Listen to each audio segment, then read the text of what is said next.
मारना है अगर किसी को मार दो एहसान से, मारना है अगर किसी को मार दो एहसान से, क्या मिलेगा अगर किसी को मार दोगे जान से। मैं जान से नहीं बोल रहा हूँ, मैं चेंज कर रहा हूँ, क्रोध से। मार दोगे क्रोध से, क्योंकि एक बात ध्यान रखना, आपने एक बार किसी पर क्रोध कर दिया तो क्या होगा, जीवन भर के लिए आप उसको मार दोगे। मार कैसे दोगे, इसलिए मार दोगे कि आपका और उसका संबंध खत्म, तो वो तो आपके लिए मर गया और आप उसके लिए मर गए, इसलिए काय को क्रोध करके मार दो। तो जान से ज़्यादा मारना तो क्या होगा, जीते जी मारना, क्रोध से मारना हो जाएगा। और कल क्रोध के विषय में अपने बात रखी थी कि कोई ब्रह्म शास्त्र है तो बता दो, कि कोई ऐसा शास्त्र बता दो जिससे हम क्रोध को जीत लें। तो मैंने आपको लोगों को बताया था हास्य। वो श्रीमंत है, सेठ है, धनी है, राजा है, एक हंसी एक ऐसी चीज़ है कि आप हंस दोगे सब कुछ अपने आप ठंडा हो जाएगा, सब कुछ अपने आप व्यवस्थित होता चला जाएगा। और अब एक और क्या इसमें बात बोली थी, बहुत अच्छी बात बोली थी कि इंसान को फैलने में इतनी रुचि नहीं है जितनी रुचि काय में, फूलने में है। फूलने में बहुत रुचि है, फैलने में उसको इतनी रुचि नहीं है, क्योंकि फैलने के लिए क्या करना पड़ेगा, कल के क्रीम कोटेशन, कि फैलने में उसे हृदय को विशाल बनाना होगा, फैलने में उसे पदार्थों के नुकसान को गौण बनाना होगा, फैलने में उसको दूसरों की गलतियों को भूलने की कला को आत्मसात करना होगा, तब कहीं जाकर वो, और साथ साथ में अहम की उपेक्षा करनी होगी, तब कहीं जाकर वो फैलने का काम करेगा। ऐसे आप फैल नहीं पाओगे, फैलने के लिए बहुत कुछ चाहिए, जब कहीं जाकर आप फैल पाओगे। और मैं चाहता हूँ आप सब लोग फेल हो, जब फैल जाओगे तो निश्चित रूप से मान के चलना आप अपने जीवन को बहुत अच्छा बना लोगे। अब और नई बात, रोज़ अलग अलग टाइप से आपके बीच में रख रहा हूँ। मैं आपसे एक प्रश्न पूछता हूँ, क्या तुम ऐसे व्यवसाय में हाथ डालोगे जिसमें तुम्हारे व्यवसायिक प्रतिद्वंदी को जबरदस्त फायदा हो जाए? कोई ऐसा काम करोगे कि जो तुम्हारा सामने वाला व्यापारी है, प्रतिद्वंदी है, उसको फायदा हो जाए, ऐसा कुछ काम करोगे हैं? अब जो भी आपके किराने की दुकान हो, आपके कपड़े की दुकान हो, या आपकी सोने चांदी की दुकान हो, या आप मान लीजिए अनाज खरीदने वाले हो, जो भी आप व्यापार करते हो, ऐसा कोई काम करोगे कि सामने वाला जो मेरा अपोजिट में है उसको फायदा हो जाए? बोलो अरे हाँ या ना में, तो बोलो ना या हाँ नहीं, भैया सब समझदार है। क्या कोई तुम ऐसी दलीलें पेश करोगे क्या कि जिससे तुम्हारी जान दुश्मन की जीत हो जाए? जानी दुश्मन में समझ रहे ना, जो तुम्हारे लिए सब कुछ करने को तैयार है उसकी जीत हो जाए। कोर्ट कचहरी में कोई ऐसी दलील पेश करोगे क्या कि वो सामने वाला जीत जाए? हम वहाँ लड़ने काहे के लिए गए हैं? क्या उसको जिताने के लिए गए क्या? पैसे वकील को ऐसे ही दे रहे हैं क्या? हैं सामने वाले जिताने के लिए दे रहे हैं क्या? ठीक है, तो बिल्कुल ठीक, बिल्कुल नहीं दोगे। अच्छा, शतरंज के खेल में तुम क्या कोई ऐसा खुद होकर चाल चलोगे कि जिससे तुम्हारा वो प्रतिद्वंदी जीत जाए?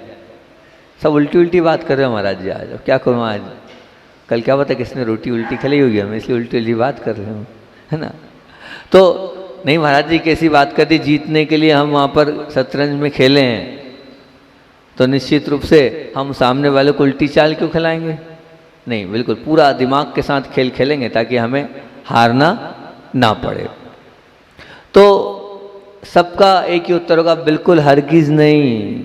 ना ही हम अपने जो व्यवसाय का प्रतिद्वंदी है उसको ऐसी कोई बात बताएंगे इससे हमें नुकसान हो, ना ही हम कोई कोर्ट कचहरी में ऐसी कोई दलील पेश करेंगे जिस सामने वाला जीत जाए, और ना ही शतरंज के खेल में हम कोई ऐसा उसको बात बताएंगे भैया इधर से ऐसी चाल चाल तो जीत जाएगा।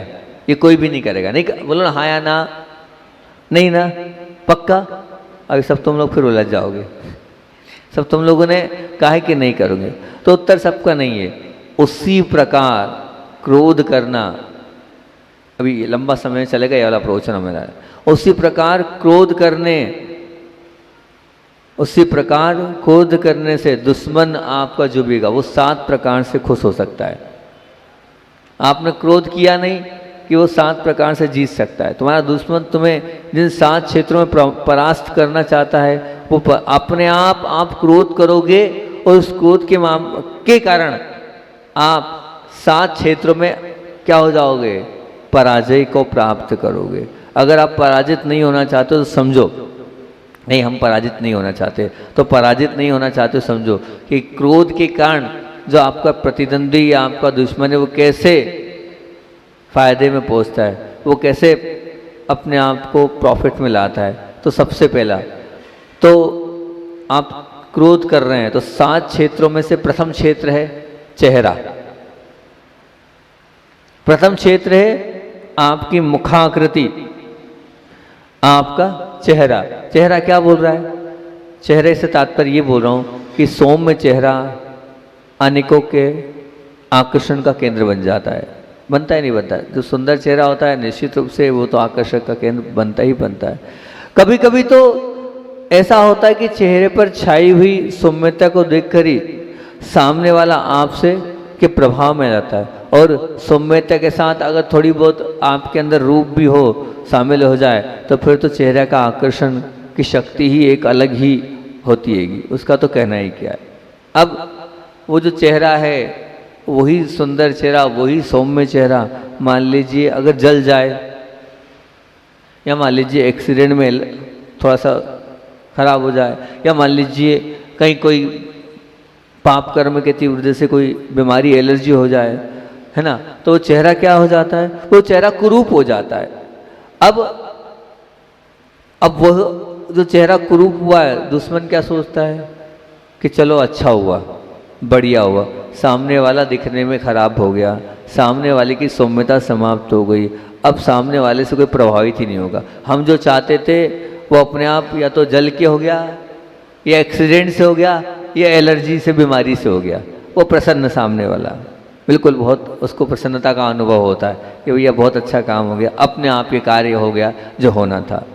अब ये कार्य हुआ था एक्सीडेंट से, जलने से, या मान लो बीमारी की एलर्जी से, लेकिन और अब मैं आपसे पूछता हूँ, प्रयोग करके देखना, जब भी आप क्रोध करते हो तो अपने फोटो को या अपने वीडियो को बनवाना, अपनी फोटो या अपनी वीडियो बनवाना। जब अपनी फोटो और आप वीडियो बनाओगे तो आपको अपने चेहरे को देखकर आप स्वयं जो है वो आश्चर्यचकित हो जाओगे कि ये मेरा ही चेहरा है क्या। वो आपके चेहरे पे खिंची हुई रेखाएं, वो आपकी लाल लाल आंखें, वो आपकी तनी हुई भुक्तियाँ, वो आपके कांपते होंठ, वो सब कुछ देखकर आपको आश्चर्य हो कि मैं ऐसा हूँ। जो कार्य तुम्हारा दुश्मन करना चाहता था वो तुम स्वयं कर रहे हो। क्या करके? क्रोध करके। जब आप क्रोध करते हो निश्चित रूप से अपने आप को, अपने चेहरे को देखने का प्रयास करना, तो अपने आप वो चेहरा कुरूप बन जाता है। क्यों अपने अच्छे भले स्वरूप को कुरूप में डाल रहे हो? आप बताओ तो सही। अपने दुश्मन को आप क्यों खुश करना चाहते हो, क्यों प्रसन्न करना चाहते हो? नहीं, ध्यान रखना, जब जब भी आप क्रोध करोगे तो निश्चित रूप से आपका वो सात्विक स्वरूप बिगड़ जाएगा। आपके चेहरे पर वो जो मासूमियत थी, वो सौम्यता है, वो समाप्त हो जाएगी। आपके चेहरे की वो सुंदरता है वो नष्ट हो जाएगी। नहीं, बिल्कुल नहीं। अपने चेहरे की सुंदरता को अगर समाप्त नहीं करना है तो आपको क्रोध से हमेशा बचना है, नहीं तो वो चेहरा और वो प्रसन्नता, उस क्रोध आपकी उस प्रसन्नता को ले लेगी।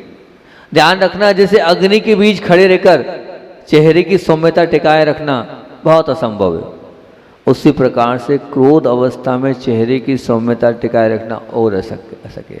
मतलब विचार करना, अग्नि खड़े हैं तो निश्चित रूप से अग्नि, जैसे धूप में जो लोग अपने चेहरे को रखते हैं तो निश्चित रूप से काला पड़ता ही है, कितना ही कुछ कर लो।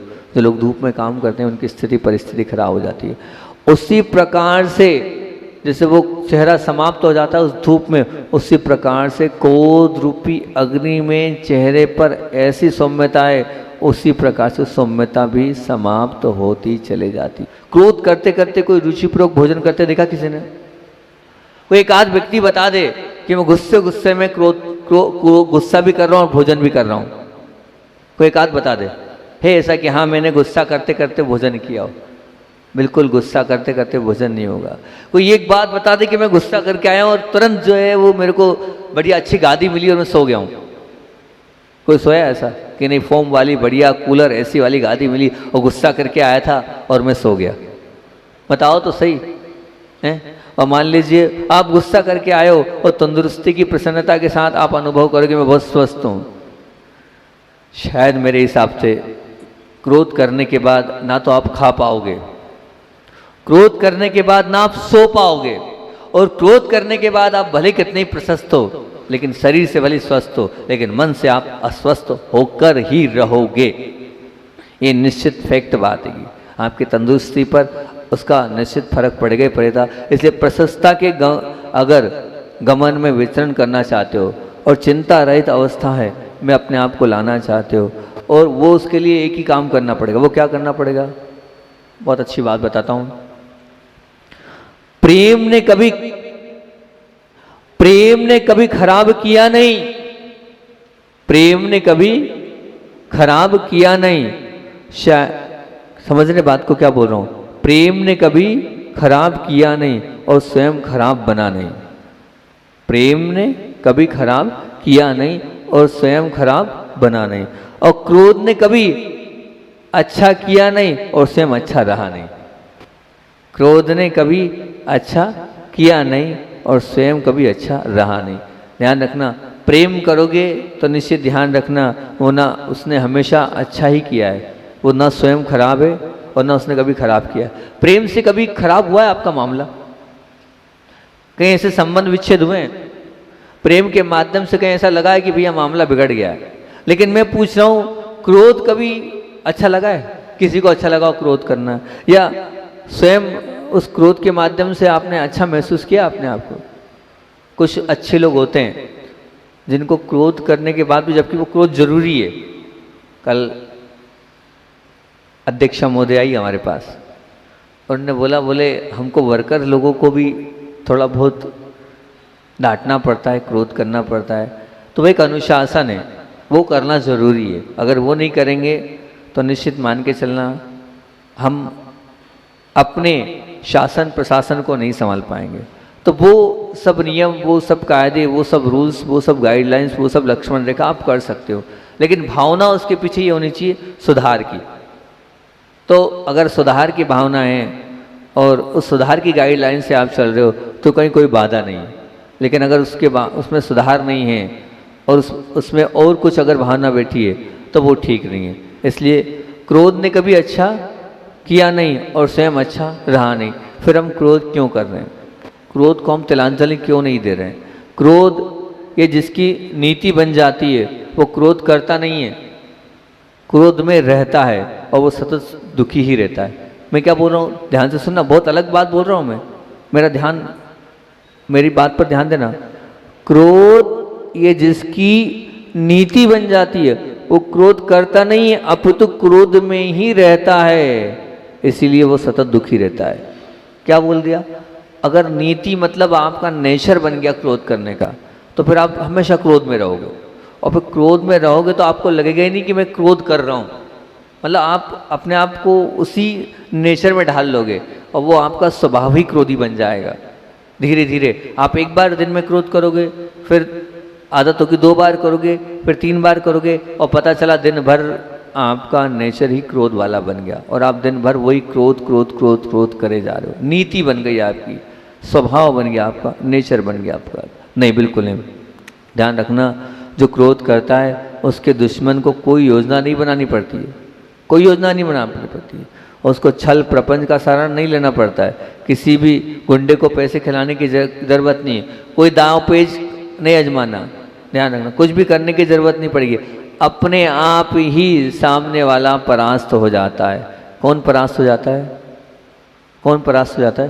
क्रोध करने वाला अपने आप परास्त हो जाता है। इसलिए मैं तो यही बोलूँगा कि किसी को गले दबाने को तैयार होने वाले उस क्रोध के स्थान पर किसी को गले लगाने के लिए तैयार होने वाले प्रेम को आज से ही हम लोगों को अपने हृदय में स्थान दे देना चाहिए, बिल्कुल दे देना चाहिए। लेकिन नहीं, हम लोगों ने अपनी नियति ऐसी बनाई ही नहीं है और हम लोग दिन रात क्रोध के साथ अपने जीवन को जी रहे हैं, क्रोध के साथ अपने अस्तित्व को समाप्त कर रहे हैं। अपने अनुभव को याद करो, आप कोई ऐसा अनुभव याद करो कि क्रोध की वृत्ति मैंने करी थी, और उस क्रोध की वृत्ति को याद करके विचार करो कि उसका क्या परिणाम मैंने अपने जीवन में पाया, और उसका परिणाम सामने वाले के साथ मैंने कैसा अनुभव किया। विचार करना आप लोग, देखना। देखो आप लोग बहुत समझदार हो, जब कोई लेन देन करते हो तो उस लेन देन में आप फायदा नुकसान सब देखते हो, ठीक है ना। कोई भी आप व्यापारिक मामला निपटाते हो, भाई मैंने किया, इससे मुझे मिला क्या। कल आए थे अध्यक्ष जी, बोले चने के भाव कलश लेने के बाद बढ़ने लगे हैं। अच्छी बात है। तो आप ये फायदा देखते हो ना, फायदा हो रहा है नहीं हो रहा है, हमने कलश लिया तो फायदा हो रहा है नहीं हो रहा है, ठीक है ना।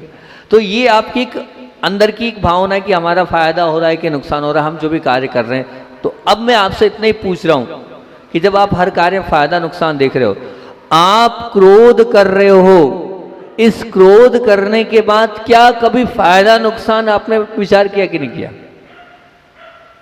प्लस माइनस देखा कि नहीं देखा कि मैंने क्रोध किया, उससे मेरे जीवन में क्या प्लस आया, और मैं जिन लोगों के साथ रह रहा हूं उसके जीवन में क्या प्लस आया और क्या माइनस आया। प्लस माइनस का कभी आपने विचार किया?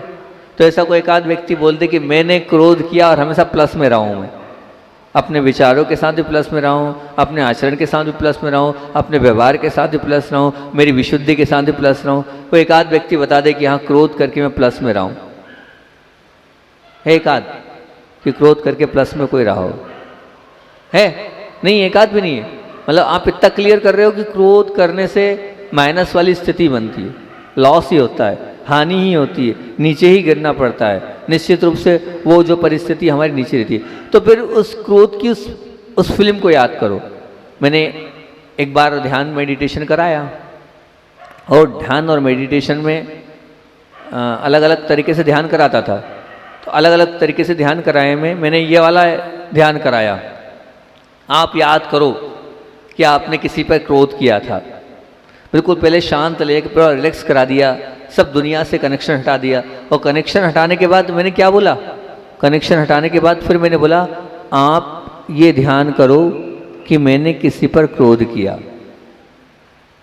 अब ये तो निश्चित बात है भैया, ऐसे तो आप लोग हो नहीं कि आपने कभी क्रोध नहीं किया होगा। हो सकता है अपनी पत्नी पे क्रोध किया, हो सकता है अपने बच्चों पे क्रोध किया, हो सकता है नौकर पे क्रोध किया, हो सकता है आजू बाजू वाले पे क्रोध किया, हो सकता है मित्र पर क्रोध किया हो।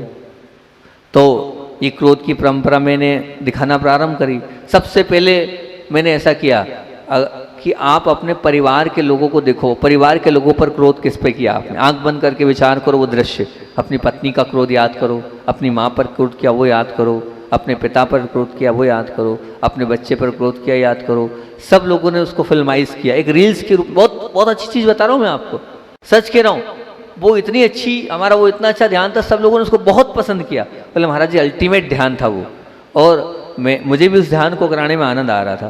तो अब सब लोग अपनी उस पास्ट में गए, और पास्ट में जाकर वो दृश्य देखा कि मैंने गाली दी थी, मैंने मारा था, मैंने अपशब्द बोले थे, वो सब कुछ दृश्य याद आया। एक एक के साथ पर्टिकुलरली हमने देखना प्रारंभ किया, उस सबको ऑब्जर्व करना प्रारंभ किया। तो फीलिंग हुई कि मैंने गाली किस प्रकार से दी थी, और फिर किस प्रकार से बर्ताव हुआ, और फिर किस प्रकार से कैसे मैंने किया। तो उस सब को देखने के बाद मतलब हम जब अपने पापों को निहारते हैं और बाद में उसको देखते हैं स्वयं, वो जो जैसा मैंने किया था, तो आपको खुद को ऐसा लगा नहीं है बहुत, ये तो मैंने गलत किया है, ये गलत है, मैंने गाली दी ये गलत है, मैंने अपशब्द बोले गलत है, मैंने हाथ उठाया ये गलत है, ये सचमुच में मैंने गलत किया। तो वो जो गलती का अनुभव बार बार आप करते हो कि मैंने गलत किया, मुझसे गलत हो गया, ये मुझे नहीं करना चाहिए था, ये जो अंदर से हाथ दुष्टकयम आपके अंदर आता है, तब कहीं जाकर फिर आपका मन, जब आपको वो जब परिस्थिति बनती क्रोध करने की, आप दूर हट जाओगे। पर वो आपको देखना पड़ेगा, वो दृश्य, वो फिल्म, वो रील्स आपको चिंतन करनी होगी।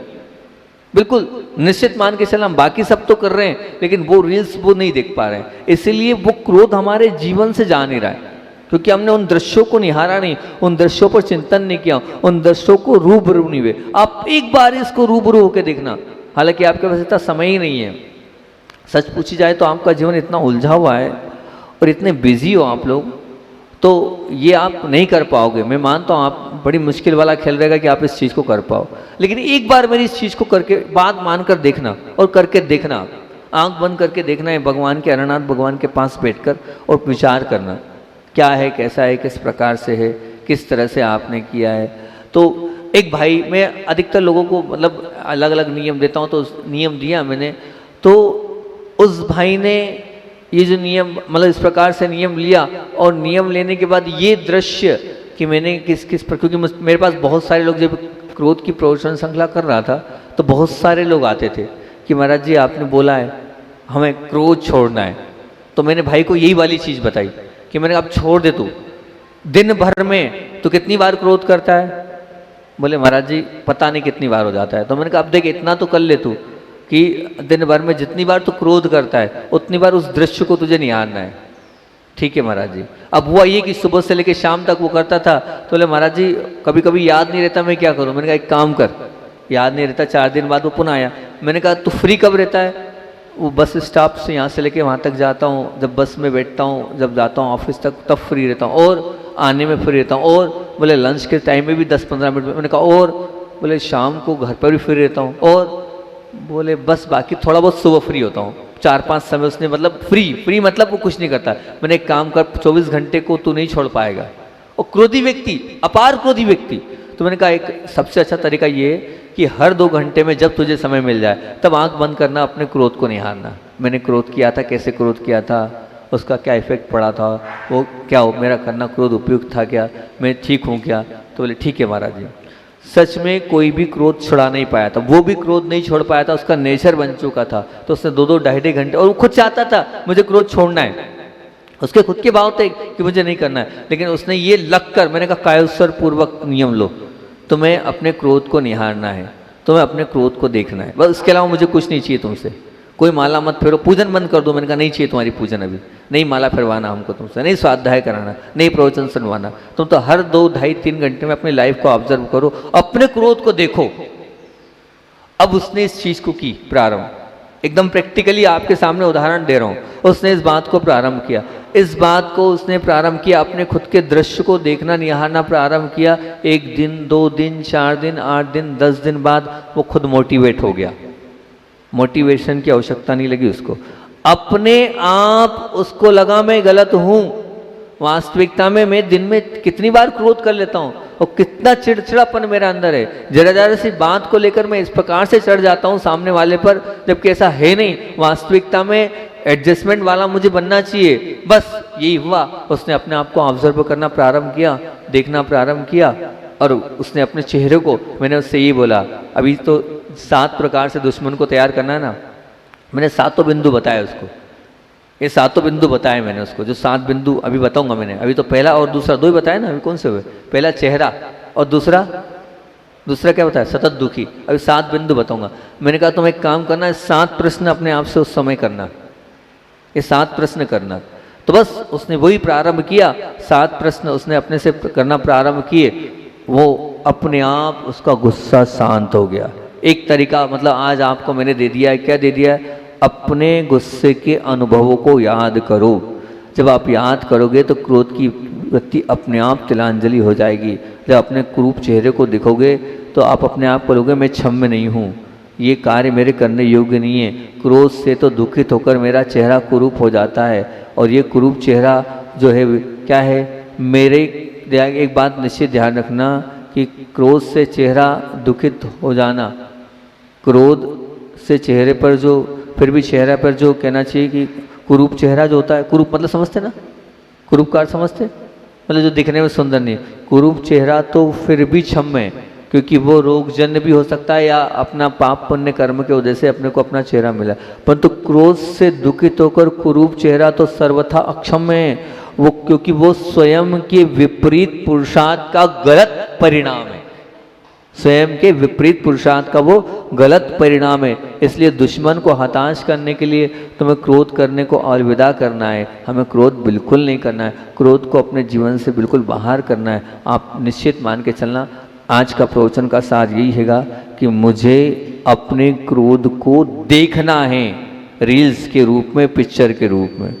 अगर आपने ये काम कर लिया ना, अल्टीमेट तरीका ये, अभी तो और तरीके बताऊंगा, चिंता नहीं करना, लेकिन ये अपने आप में अल्टीमेट तरीका है कि मैंने जो क्रोध किया उसको मैं देखूं।